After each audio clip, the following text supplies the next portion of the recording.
Welcome to the KVJ After the Show podcast. Kevin's eyes look insane, but he's got new hair. Virginia is a witch, and she farts in her chair. Jason is a spaz who's got an old man's ass. Welcome to the After the Show podcast. Alrighty, hello and welcome to the KVJ After the Show podcast. What is going on, y'all? Happy Wednesday. Working our way through a week. Today was quite a fun day. We had Jbird back on a little bit from his place. He went to the doctor yesterday. Yay! And was cleared well enough that he could jump on. And just as exciting, we got the video feed to work. Jbird is patched in. He looked great. He sounded great. I'm like, what a day, huh? Unbelievable. Yeah, absolutely unbelievable. So, yeah, he's just kind of hanging by, and he can jump in anytime and talk as much or as little as he wants. So. Hey, how you feeling, big dog? What up, bitches? Yeah. It's good to be back. Yeah. Oh, my gosh. It's so good to hear you back. Mm-hmm. Yeah, Virginia came by. Was it yesterday or Monday? I can't remember. It's all kind of blurred together. Dude, I didn't even have surgery, and it's blurring for me. Yeah, it was a couple days ago. It was Monday. Yeah. It was Monday because I went to Popeyes. There's a new Popeyes in Palm Beach Gardens. I had to go check it out. And I brought him a bunch of hot biscuits. I left them out for a day, and then I ate them a day later, and I almost cut my mouth. You got to eat biscuits when they're hot and fresh. Oh, yeah. Yeah. Bro, I didn't even know there's a time change. Well, we'll give you a pass. You've been through it. Yeah, I saw Virginia did a little pop off of the old Popeyes there, made a little video. I love it because I love a new New Orleans themed thing. Whenever we can get more Louisiana food in South Florida, it makes me very happy. Yeah. I cheer for new Popeyes, and they're putting one. It's open now on North Lake, right by Jbird's house. Okay. And then the new one, there's another one in Royal Palm as well. So Okay. Not sure I've ever been to Popeyes. what? Yeah, I don't think so. You ever been to Popeyes, Bird? Oh, yeah. I ate it yesterday, a 2-day-old biscuit. Have you gone other than Virginia dropping it off for you? You know what? I don't think I've really been to Popeyes either, Kev. Oh my gosh! Yeah. You two are not living. Yeah. I'm going to Okay. bring you some. I'll bring you some. You got to get the spicy chicken. It's so good. The spicy chicken. Yep. Popeyes, you can get it spicy or mild. I tell everybody, just get it spicy. Okay. It's so good spicy. I love it. One comment said, LMAO, I thought this was to let us know about out of the way or different places that may have not been previously known, but everybody knows how good Popeyes is already. Apparently not. Okay. Look at Kevin and Jason, both Popeyes confused. Yeah. Somebody said I've never had Popeyes. So, yeah, there's another person on there. So, well, there you go. All right, Virginia, let you know about them Popeyes. Yeah, you know I can always tell you about the Louisiana favorite, y'all. That's what she does. Well, we were talking a little bit of food today about some different stuff. And, the food game now, they're always trying to come out with new stuff. And they see what sticks or not. And I don't know how you rank this, in terms of whether it's a big deal or not. But Taco Bell's been playing around with their menu. And it sounds like for the most part, you've kind of approved, right, Jbird, about what Taco Bell's been doing? I like them because I feel like they are the most affordable, the biggest bang for the buck. You had talked about that earlier in the show. I think you get the most items at Taco Bell. Yeah, well, they are now going to make the nacho fries a permanent menu item. Have you had the nacho fries? I have. What do you think of them? They are good. They're definitely decent. I would give them a C+. Okay. C+. That's not a great grade, I don't think. No. Dude, Yeah. I got a C+ in algebra one time, and my dad was shitting happiness. You're so happy, huh? So I guess it's all relative. I mean, C+ is like edible. Yeah. All right. But I you don't go seek it out. Yeah, I'm not going to be like, hey, let's drive across town for a C+ meal. No. Yeah. Okay. Well, some of the emails that we got here. Andre said, I used to work in private clubs, and I have had to coordinate at least a dozen dog birthday parties, weddings, retirement parties. costing in the tens of thousands of dollars. That's pretty insane. I guess when you're rich, that's what you do. You have birthday parties for your pets. And if you don't have a kid, then the dog becomes your kid? Yeah, maybe. Is that what's going on in your friend's situation? She does not have a kid. Oh, okay. So that is her kid then. Okay. Well, there you go. And you're going to be going to that, huh? When is this party? You said next weekend? Next Sunday. Okay. Fun. You have a fur baby party? Yeah, I need to borrow one of Kevin's dogs. So I'm going to take the one that's kind of well behaved. I'm not going to take the one that eats turds and swallows rats whole. I don't know how he would act. You should bring both of them, because don't they like to lick each other's dicks, Kevin? They do. Yeah, they would put on a show. I'm not bringing a gay dog sideshow. That's what they would do. Yeah, That's too much. They love when people watch. I do not want to be a part of It's that. the weirdest thing. I don't know what it is. Honestly, as soon as you get a crowd, then they're like, all right, come on. You know what to Let's do. lick it. It's almost like it's coordinated, because the one just walks up and rolls right over, and the other one's like, oh, I got this. Don't you worry. I can't with your dogs. I can only take one. Yeah, you would see it happening too. It gets there. Damn, I'm hard. Yeah, I bet. Is your lipstick out? Well, I got to tell you that Harvey Weinstein's not looking good. Oh my gosh, he's never looked good. Even before we knew his crimes, he was a disgusting, vile man. Yeah, He's gross to look at, even worse to listen to. he's been in there now for 8 years, I think it is, and he's got a new jail interview that is him talking about the #MeToo movement and the women who accused him, and basically he's a big part of the reason why we had that movement. There's not enough of those guys in jail. It sucks that he's the only one in there, because we know there are way more dudes that should be locked up for doing the whole casting couch thing and taking advantage of women. And he was outright raping women. He claimed many of the accusations were driven by money and legal settlements, arguing that some women joined the movement just to collect payouts.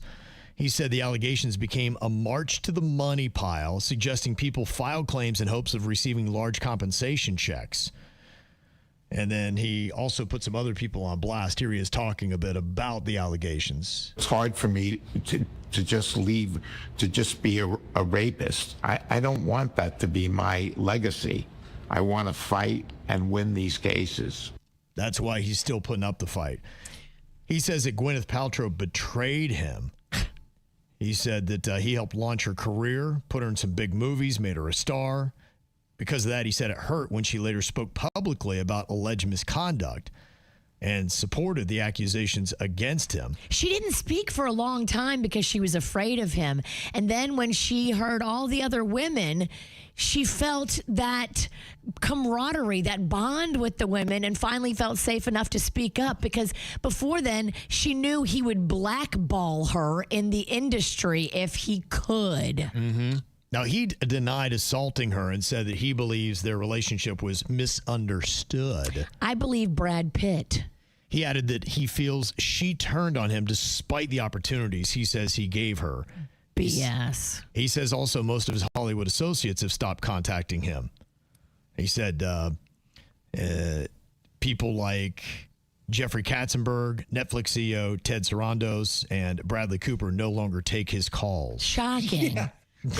How'd you think this was going to go when you rape a bunch of women and then finally they feel years later safe enough to talk about it, and they start comparing notes, and we realize you were a serial abuser? Mm-hmm. It wasn't just one or two, it was a bunch. And yeah, I'm sure there are women that jumped on it afterwards and maybe their claims weren't founded, but there was a lot of ones that were founded that we do believe. So you're exactly where you belong, you gross pig.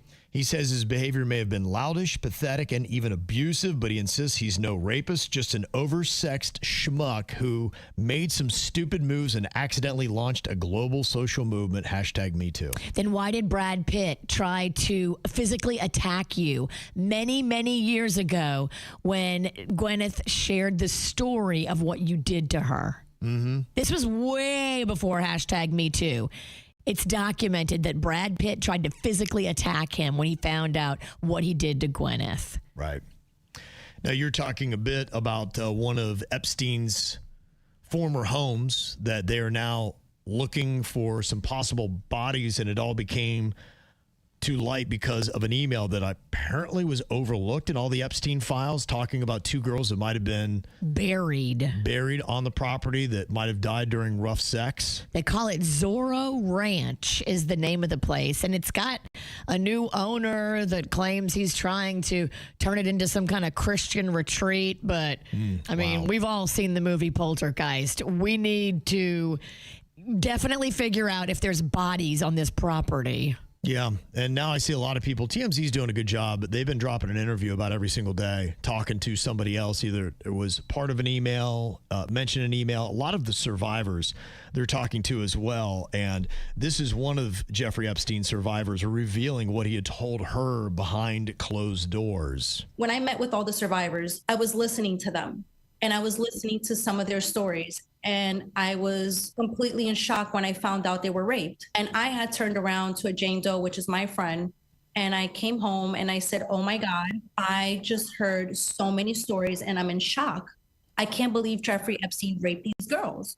And I said, he would never do this to us. He never, ever did this to us. He's done some other horrible things. He's gotten different toys. He's done some really to us, but he's never raped us. And she turned around and she said, are you okay? And I said, yeah, I'm okay. And she said, well, I just want to tell you something. She's like, not only did Jeffrey Epstein rape you, but he would line us up in the room and have us watch you and tell us that this is the way that you are a good girl. This is the way that you listen to me. This is the right way to do things.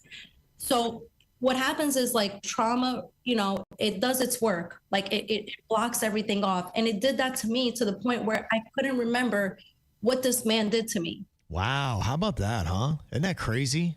And two, I mean, he did pay women for sex.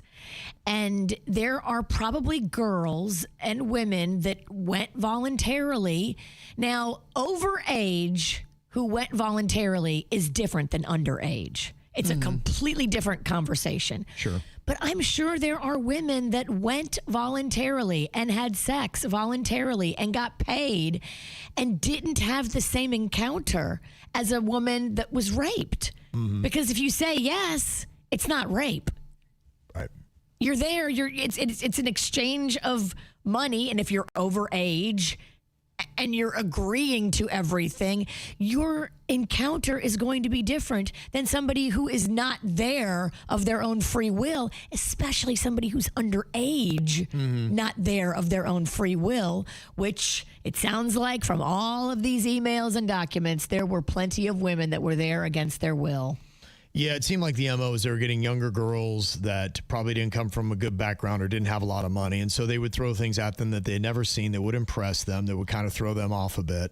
And those seem to be the ones that they were getting. Now, I did see, and there were some other little side stories coming up. I guess it was back in 2001 that Ghislaine Maxwell was recruiting young, beautiful, unmarried women at Palm Beach Atlantic University in West Palm. She's going to a Christian school in downtown West Palm. Wow. The balls. Isn't that something? The balls. That's where she's going. She's like, oh, I know where I can find you some girls for sex. Let's go to the Christian school downtown West Palm Beach. Wow.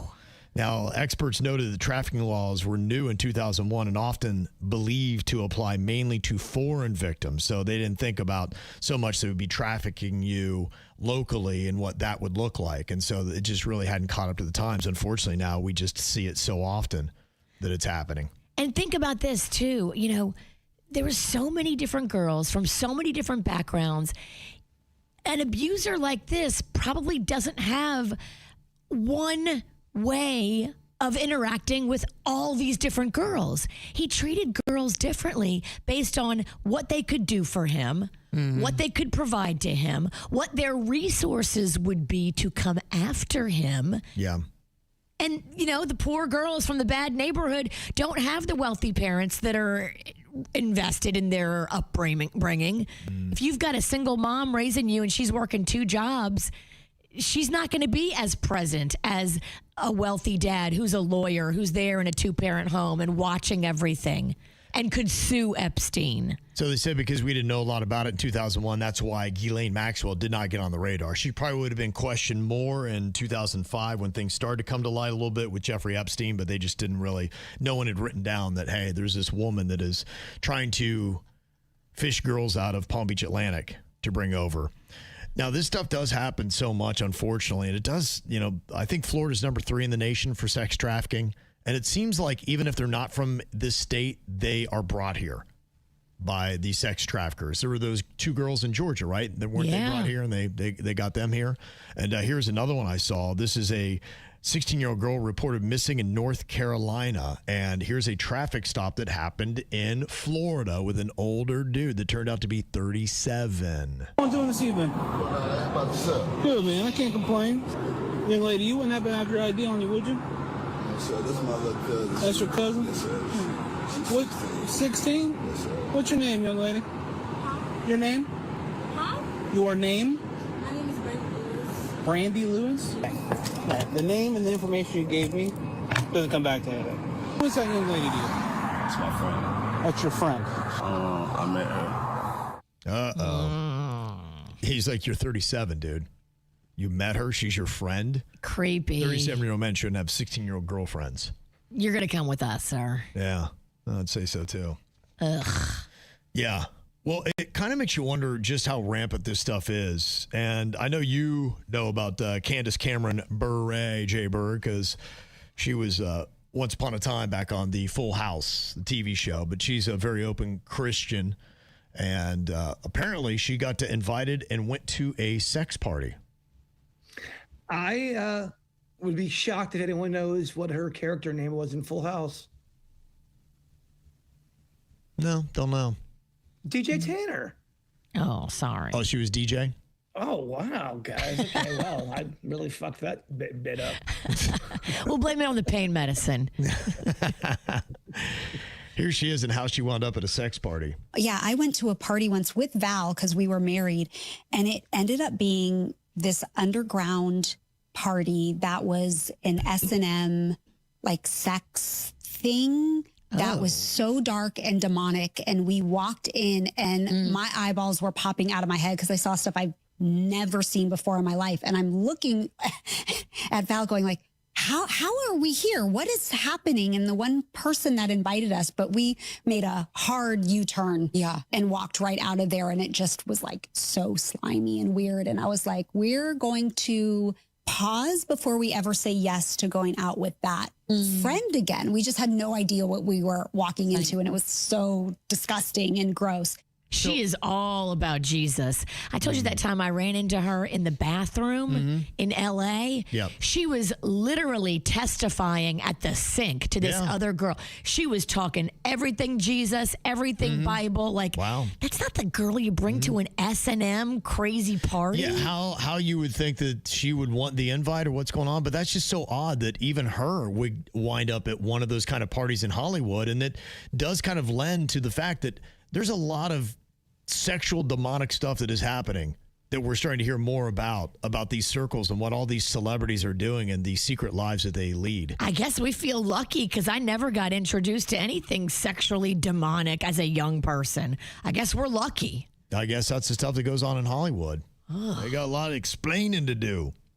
And yesterday we were talking a little bit about this relationship and what could have happened between Dallas Cowboy quarterback Dak Prescott and his baby mama and fiance, Sarah Jane Ramos. They were having dueling bachelorette parties in the Bahamas when something went south and they canceled their wedding that was going to be a month later in Italy during this.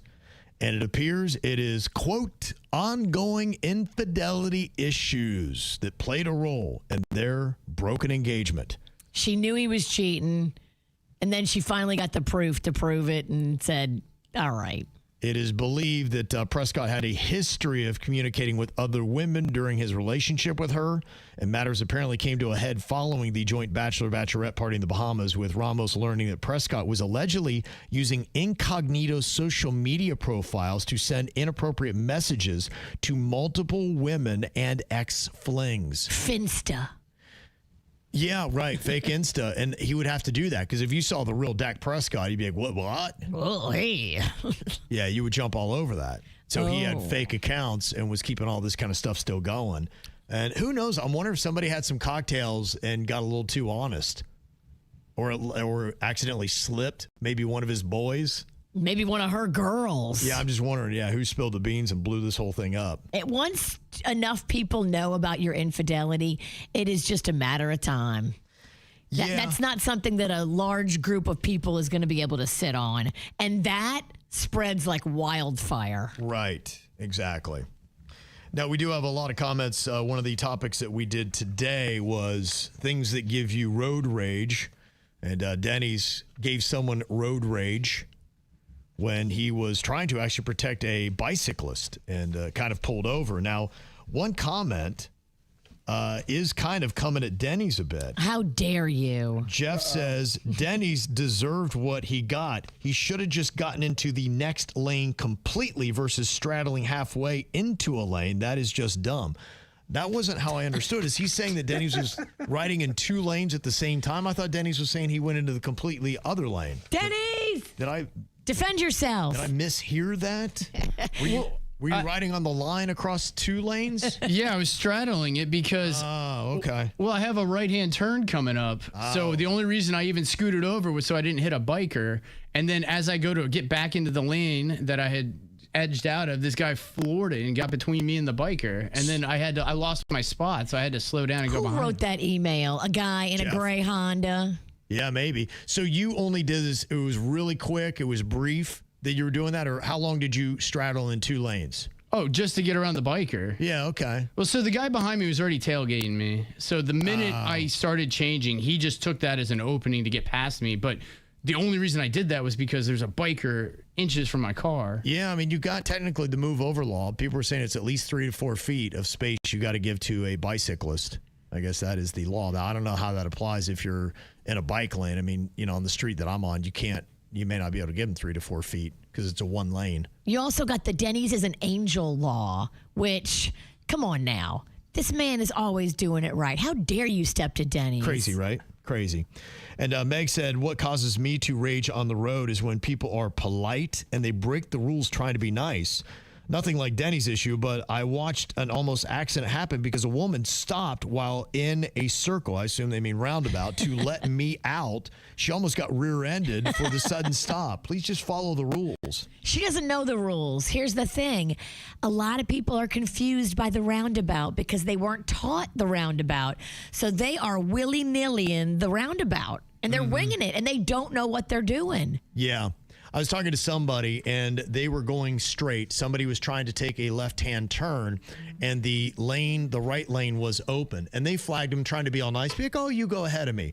And they started to turn, and a car was impatient and took that right lane and started jet across. So they almost waved them on to an oncoming vehicle. Oh, my gosh. And was I kind of a jerk for doing that? I was like, well, that's just almost, you can't almost then be too nice. And I think that's one of those things where you just need to keep going because that's not going to be safe. To have somebody do that. You're right. And so you got to be kind of mindful. And they're like, yeah, I guess I see that now. And Lisa said, the entitled idiots who feel they can come to the front of a line and skip all the other traffic on an exit ramp. Yeah, that is a peeve of mine. I usually don't let them in. I'm like, no, I get up there. I'm nice and close. I'm like, we all waited. You got to wait too. Or you got to just turn your ass and go back and get to the back of the line. Yeah, I hate that move. And see, oh yeah. Okay, I think that's all we got on that. All right. I'll say this for me. I hate when people throw shit at my car. Who's throwing stuff at your car? Exactly. I don't know. Thank you, pain pills. Well, it was just a couple days ago on Monday that we were talking to Bryant Thomas, local Lake Worth Beach dude that's on American Idol, and they did kind of a cool little setup. It was, they're outside in the stage where you normally see them, inside in the theater and doing all that kind of stuff. And he did a classic song called Landslide. Climb the mountain and turn around, and if you see my reflection in the snow-covered haze,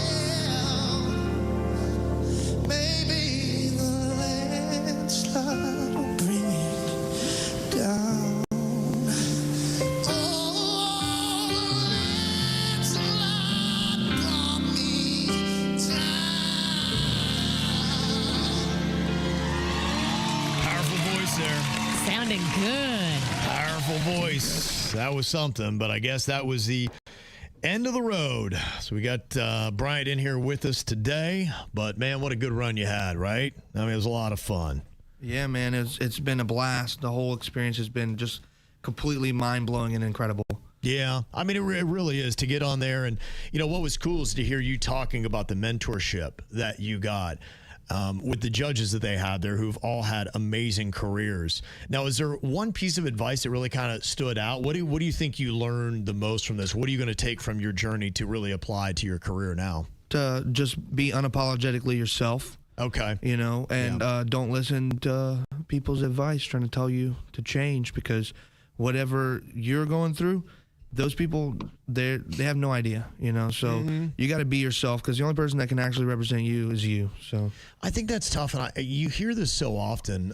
Pink even, you know, would put some of it in her music, and she would talk a little bit about, you know, how they were trying to mold her when she was getting going, and she said, you know, in that one song, you know, I'm no damn Britney Spears, and so don't try to put me in that mold. Let me be Pink. Let me do my own thing. And I think sometimes that is the tough thing to decide, because they're like, okay, here's your deal. Here's who you're going to be. Take it or leave it. And to sometimes have the balls to be like, man, I'm being faced. This could be the only time I ever get a legitimate chance to do anything.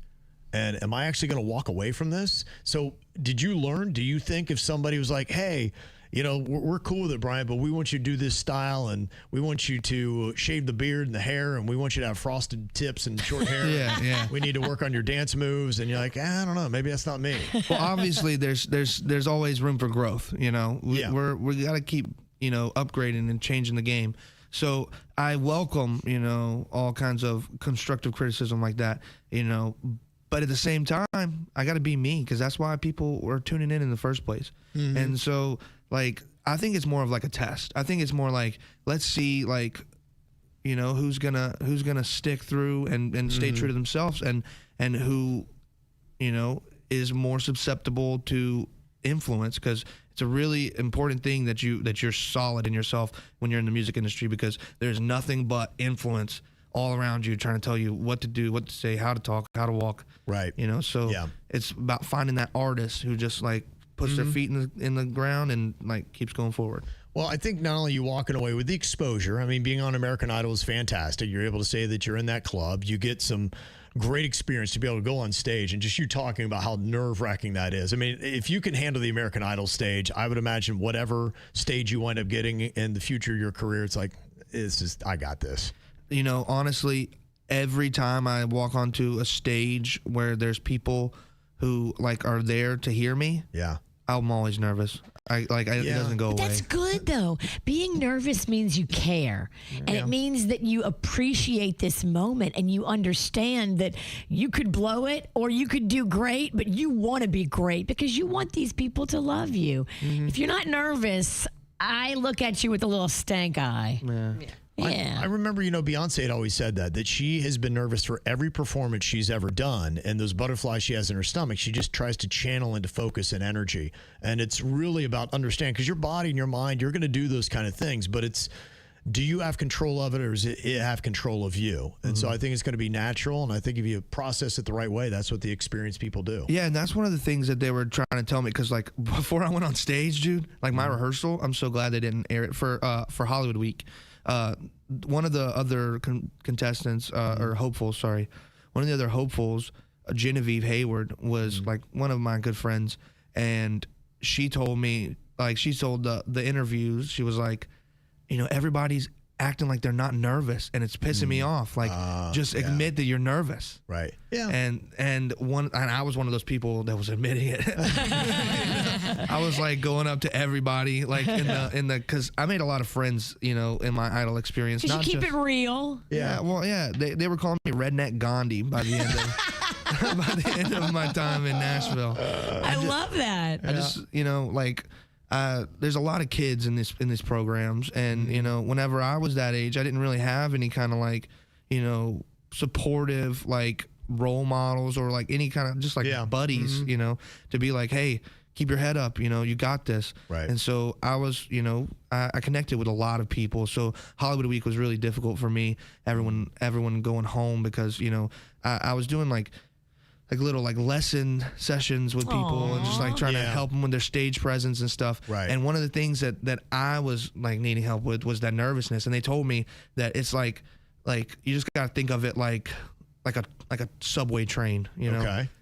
It's going to either run you over or you're going to grab onto it and go as fast as you've ever gone in your life. And ride that adrenaline, that rush. Exactly. Yeah, and it's hard. Yeah, I think it is. I think it's something that just takes a lot of practice to try to channel that energy in the right direction. But my audition was the most nervous that I was, though, honestly. So when that happens, they open the doors and you walk in and you see the judges sitting at a table. That's how it's done? Yeah, well, whenever I walked in, I saw the judges sitting at the table with like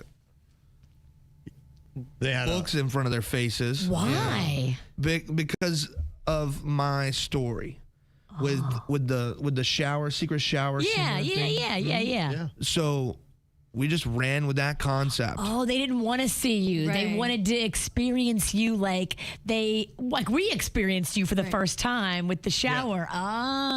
Exactly. I love it. Mm-hmm. Yeah, that is a cool concept. So when you see that, you were not expecting that. So you're like, okay, I'm going to have to adjust. And then the reactions that they had is they lowered it and got to see what you look like. Yeah, it's funny. It's funny because they dropped the binders and they still couldn't see me because they had me placed behind a pillar. Mm-hmm. And then they asked me what song I was going to sing. I just completely had no idea. And I had to, and luckily I forgot the song. Oh, well,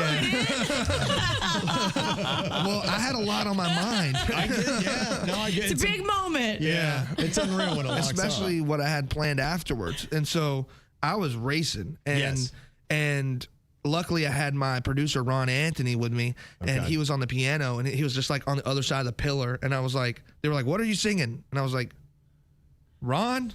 What am I singing? Run! And then he told them, and they were like, "No, we had to hear you say it." And I was like, "All right, you ready?"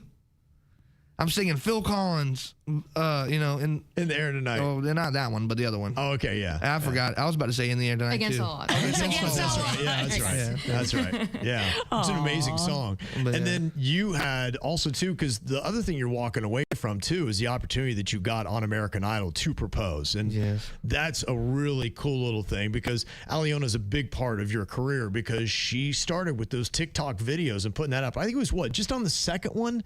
You got like a million views or something like that? And on the second video that she posted, it went to like 1.7 million. Whoa. And like her phone, like for a couple weeks, like her phone would just like be like and I'm like, what is going on? Yeah. Wow. And then she told me, and then I started reading comments, and I read comments for like 2 weeks straight. Wow. Yeah, there's a lot of comments. Look at her beautiful ring. Alona, that is gorgeous. It was going to be on the TV, you know? Wow. I was like, are we going to be able to pay rent after this, baby? You're a beautiful girl, and the ring matches you perfectly.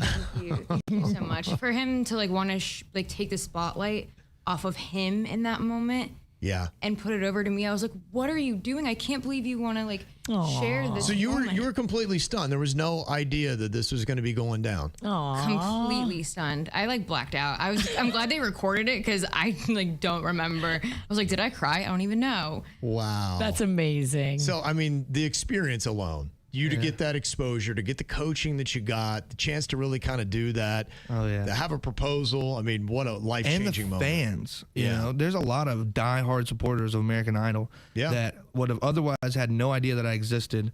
They're now on my team, you know, that are like filling up our following, and every video we post is just full of comments from people from seeing our shower videos and from American Idol, and like the fans is the biggest takeaway, you know, like the connections that I made, you know, with all the other artists there, like it's networking, you know. Yeah, and I'll tell you too, from a music industry standard too, that's the big thing today. They want to see you having a social following, and so what you build up here, and to know that you have a fan base, even venues, they want to know that you have a following and that people are actually going to buy tickets to your stuff. So as you do that, and through American Idol and through your fiance doing amazing videos and posting that up there, that's just really a cool thing. And you've got to see just so many more people coming out when you perform. And I know you got performances you've been doing. You were busy a couple of weekends ago on a Saturday and a Sunday. Now, are you able to talk about any projects you have? Because you told us about this song Shoulda Known. Now it drops on Saturday. Is that right? You're going to drop that? If Saturday is the 14th, then yes. Yeah. Yes, it is. Okay. I'm a day, like, I wake up and I'm like, all right, what do I have to do today? Right. And so, like, she handles all the next day stuff. You know what I'm saying? Okay. Yeah. So 14th is the release of Shoulda Known, and we're excited about this one. It's the first song that me and my producer like co-wrote together. Like everything else has either been a cover or something that I wrote. Yeah. But speaking of like a good video, we shot on my birthday weekend probably definitely the coolest music video I've ever been in, because it's my first music video. But it is sick, dude. We went out, we had like side by sides, like crawling over trucks and stuff, and we were like doing wheelies on, Yeah, you said was it in Boynton that you filmed this? But it's out there. Out there, like by Bednar's and all that. Yeah. We know where that is. 1/16th, you know what I'm saying? Yeah, You just keep going until like people start looking at you funny. And then you're almost there. Swamp. Yeah, it's crazy how everything changes, dude. Like it's like I'm driving and I'm just like going back in time. Yeah. Going out past 441. I call it like the edge of civilization. Oh, it is. It is. In South Florida, you're getting close. Totally. You're getting close to the edge. Now, what about live performances, and where does it go from here now? Absolutely. So live performances, we're still kind of like planning. Yeah, I figure. Yeah, it's a lot, son. You never knew how long we don't want to just going to go. We don't want to just do like shows. We're trying to make experiences. Yeah. So we got a lot of moving pieces coming together. But the next time that y'all can see me locally, I'm going to be at Old Key Lime House. Oh, we love Old Key Lime House. It's one of those things where my management was like, you don't need to be taking on local shows. And I was like, okay, well, what about this one? The Corderos are awesome people. Yeah, they are. Absolutely. And ever since I've been here, like ever since I moved from Alabama, being there just feels really like homey. Like I love the people there. Like I'm excited for that show. And the visuals pop too. I mean, if you have a song and you're thinking about, hey, another track, I mean, going out there and doing a video at Old Key Limehouse would be a great setting. Melissa Etheridge got up there and did a couple songs the other day. So it's not that big of a venue. Yeah, we came in the day after her. Did you really? Yeah. That's so cool. Because we love that place, dude. I mean, I get the fish sandwich. I put the cheese on top, you know what I'm saying? Yum. Oh, they do. Everything's good. Oh, I yeah. love it. I'm a fish dip guy there, but yeah, it's fantastic. Yeah, she's a fish dip guy, too. Okay. Locale, a lot of volume. Me too. I love fish dip. So good. I can eat it with a fork. I never had it. Never. It's a South Florida thing. Do you have a date for when you're going to be there? Do you know? The 21st. 21st. Okay. All So right. that is the following Saturday. All right. Yeah, I think we might have to get ourselves out there. Okay, Yeah, I'm writing that'll it be down. fun. Old Okay. Key Lime House. Yeah, we got that.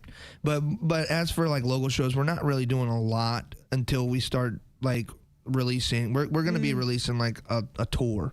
Right. Of like certain venues along Florida. Okay. Because we got a lot of fans now and they're all over the place. So we got to get out there, so. Support it while you're hot. Yeah, Exactly. We're going to see more singing in the shower videos coming up, Alana? Is that- Absolutely. At the end of the day, he still sings in the shower. We also have a Shower Sessions album coming out soon. that's a great idea. That is a fantastic concept. That's an Alona idea. That I works. love it. Smart girl. Yeah, she's leading in the right direction. We have gifts. What? Ooh. Get out of here. Yes. Getting us gifts. What are you doing? I'm not sure if there's an itinerary for this kind of thing, but You are the gift. My goodness. You'd have to give us gifts. What the heck? You mind if we sneak a peek? Aw, well, thank you. That was no, you gotta very open it. sweet. Okay, let's open it. Yeah, okay, yeah, maybe open it carefully. Oh, I'm already liking this already. yeah. Fancy champagne. Yeah, Okay. Did it right here. We got a Wow. little skelly. Whoop, whoop.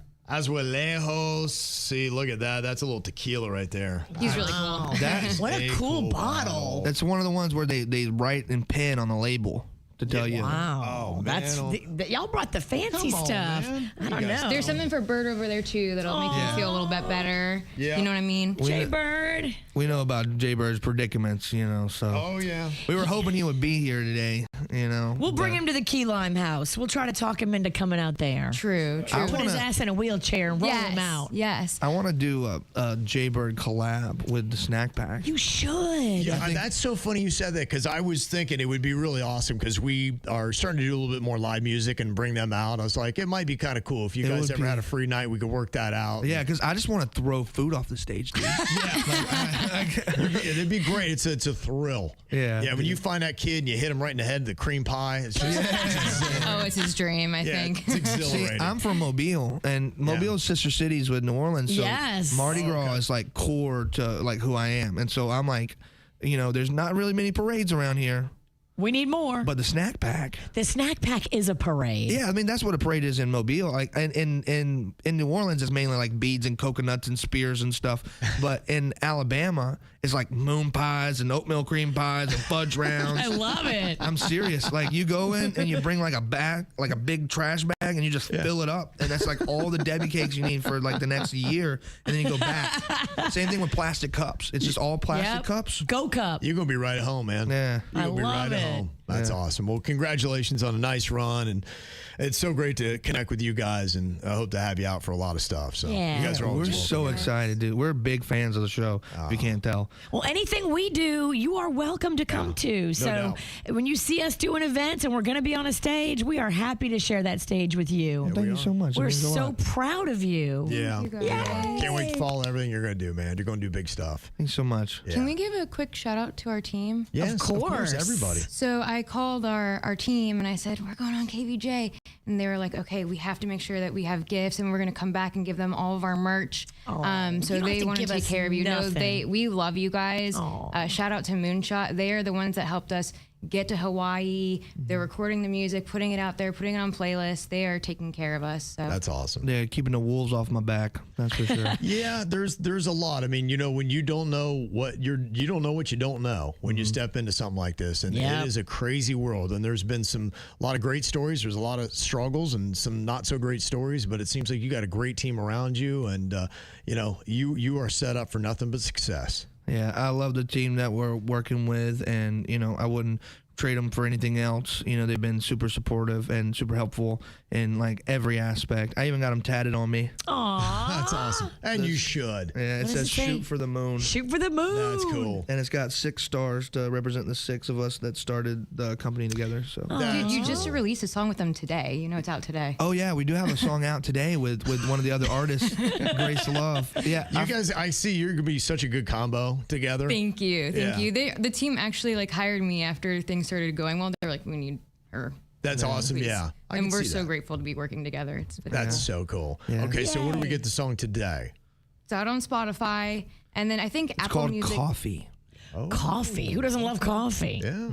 Okay. It gives like kind of a Chris Stapleton-y kind of vibe, in my opinion. And it's a duet. Yeah. Really? Yeah. With a 16-year-old at the time. She was 16. She's 17 now. Okay. But her name is Grace Love, and it's our manager's daughter. So. Oh, that's so cool. She's incredible. She sounds like an adult. She acts like an adult. I forget she's 17. She's beautiful. She's already graduated high school and college to pursue music. That's crazy. Wow. Good for her. Insane. Yeah. I was struggling just to like show up to class and stay there the whole time. Us too. Or be awake at least. Coffee it is. Well, good to see you guys. Thanks for coming by. Can't wait to see what's going on. This is the first of many appearances, I have a feeling. So I hope thank you all so much. Absolutely. An old Key Lime house on the 21st. That's right. Bryant Thomas, check it out. Lona, thank you so much. Thank you. We love you. Thank you guys. Love you too. Peace out, KVJ Nation. That's it. Goodbye.